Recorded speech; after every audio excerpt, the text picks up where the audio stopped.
Fala galera, beleza? Continuamos agora com a terceira parte da nossa aula e finalmente chegou a hora da gente ver o que é a ideia do ciclo trigonométrico. Vamos nessa? O ciclo trigonométrico é uma circunferência orientada de raio 1 com centro na origem de um sistema cartesiano. Vamos pensar o que tudo isso significa para a gente, né? Se eu imaginar que isso daqui é uma circunferência orientada, o que eu estou querendo dar como informação para vocês é o seguinte: se eu seguir a partir desse ponto A, que vai ser chamado de origem dos arcos, é como se eu estivesse imaginando zero aqui, e aí eu vou andar uma certa quantidade em graus ou em radianos, ou no sentido horário, ou no sentido, aqui é o sentido horário, desculpa, ou no sentido anti-horário. A gente define como padrão que o sentido positivo vai ser o sentido anti-horário, ok? E como convenção também, que o sentido negativo é o sentido horário. Você deve estar pensando, como assim positivo e negativo? Vamos pensar? Se eu estou aqui é o zero. Aí eu falo, vou mandar 90 graus no sentido positivo. 90 graus, eu vou parar um quarto de volta. 90 graus é aqui em cima. Esse é o ponto 90 graus. Mas se eu falar assim, não, eu vou andar menos 90 graus. Tá bom, se você andar menos 90 graus, você vai parar aqui embaixo. Tudo bem? 90 e menos 90. Isso também, galera, é muito comum a gente falar em radianos. Vou andar π sobre 2 ou menos π sobre 2. É bem importante que vocês tenham essa ideia de conversão facilmente na cabeça. A ideia do raio 1, eu vou explicando para vocês ao longo das aulas, que isso daí também tem uma utilidade muito importante, tá? Mas um passo de cada vez, né? Essa primeira ideia, espero que todos aí tenham pegado bem. Bom, vamos seguir. Convenções sobre o ciclo trigonométrico. Primeiro, quando a gente traça ali os eixos de coordenadas x e y, vai dividir a circunferência em 4 quadrantes. 4 quadrantes por convenção. Do 0 até o 90 graus, a gente tem o primeiro quadrante. O segundo quadrante vai do 90 até o 180. O terceiro quadrante do 180 ao 270, vamos marcando aqui, ó, 0 até o 90, 90 até o 180, eu estou andando de 90 em 90.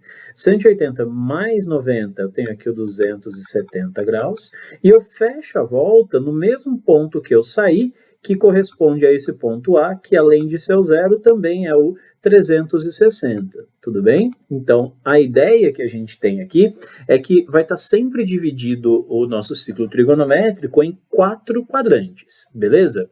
Segunda convenção importante, quando a gente fala em radianos, a gente vai muitas vezes omitir o símbolo rad.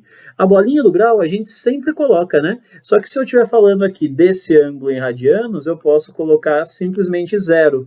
0 rad é 0. Π sobre 2 radianos, não, 90. Em vez de colocar π sobre 2 rad, ó, põe π sobre 2. 180, quanto que é mesmo? Π radianos. 270, ó, 90, 90, 90. 3 vezes 90, então é 3π sobre 2. Lá embaixo. E a hora que fecha a volta, 360 corresponde a 2π radianos. Tudo bem? Essas convenções que a gente adota? Beleza, então. Agora, seguindo aqui para o próximo slide, uma outra coisa que vai ser muito útil para a gente no ciclo trigonométrico é o seguinte, falar sobre simetrias. Vamos pensar na seguinte ideia. Imagina que eu tenho um ponto P1 no ciclo trigonométrico, que ele está aqui no primeiro quadrante, ok? Ele vai ter, se eu seguir aqui paralelamente ao eixo X, paralelamente ao eixo Y, ou se eu seguir no sentido de simetria em relação à origem, eu vou ter pontos P1, que eu já tinha, P2, P3 e P4, que são os simétricos de P1 em relação aos outros quadrantes. Então, como que eu vou fazer para descobrir isso? Quem são esses ângulos se eu chutar um exemplo de 30 graus? Vamos pensar, aqui eu subi 30 graus, não foi? Ó, subi 30 graus aqui, certo?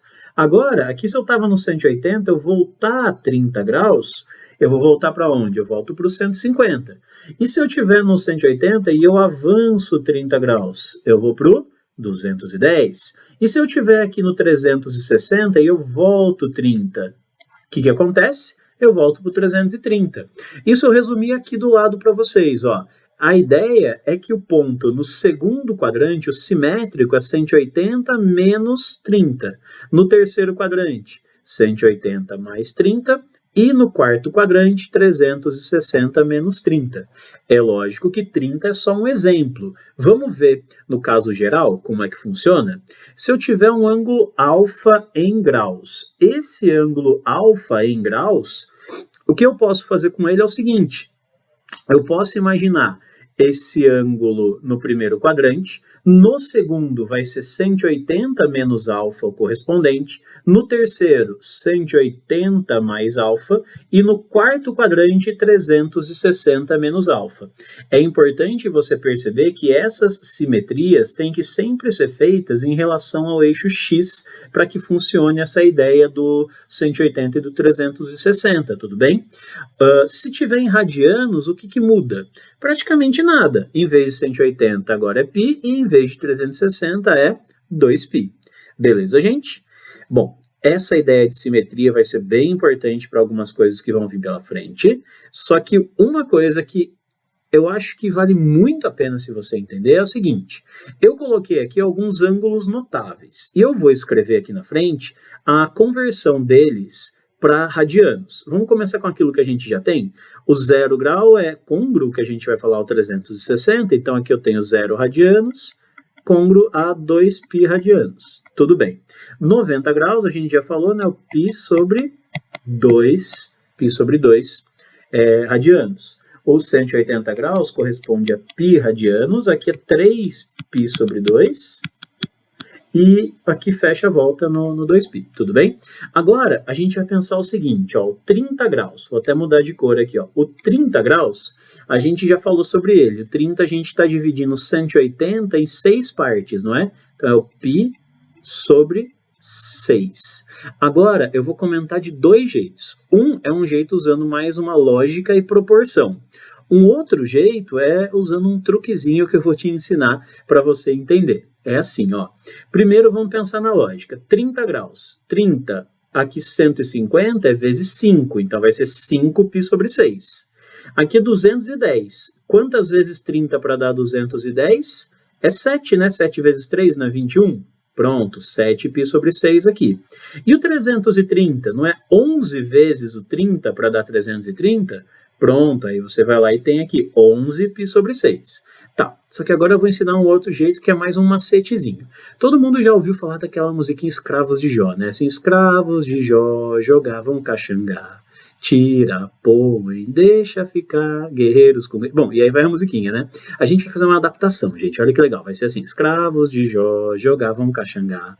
Tira, põe e não deixa dobrar.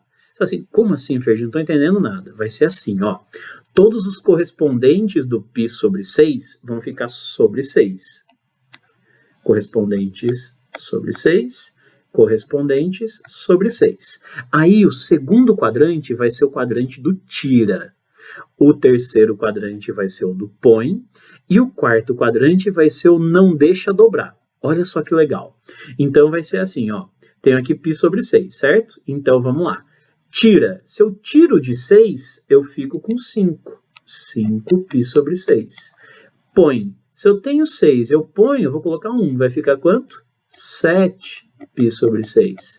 Não deixa dobrar. Se o 6 dobrasse, virava quanto? 12. Não deixa, tira 1. Fica 11π sobre 6. Ah, um jeito maneiro, né? Vamos ver, gente, isso aqui vai funcionar para todos os ângulos que forem da forma π sobre n, π sendo n o número inteiro. Então a gente vai usar aqui para o 45, para o 60, isso aqui vai ser muito prático. Ó. Vamos fazer outro aqui. Ó. 45, vocês se lembram de cabeça? É metade de 90, né? Π sobre 2 aqui, então é π sobre 4. Fechou? Esse tem que saber. Π sobre 4. Agora vamos ver se você pegou a ideia, né? Ó, os correspondentes do 45. O 135 vai ter que ficar sobre 4. O 225 também vai ter que ficar sobre 4, e o 315 também vai ficar sobre 4, beleza? Agora eu vou usar a ideia do tira, põe, não deixa dobrar. Vamos ver se você pegou a ideia. Vai, segundo quadrante, tira. 4, eu tiro 1, fica 3π sobre 4. Põe, quando 4 põe, vai ficar quanto? 5π sobre 4.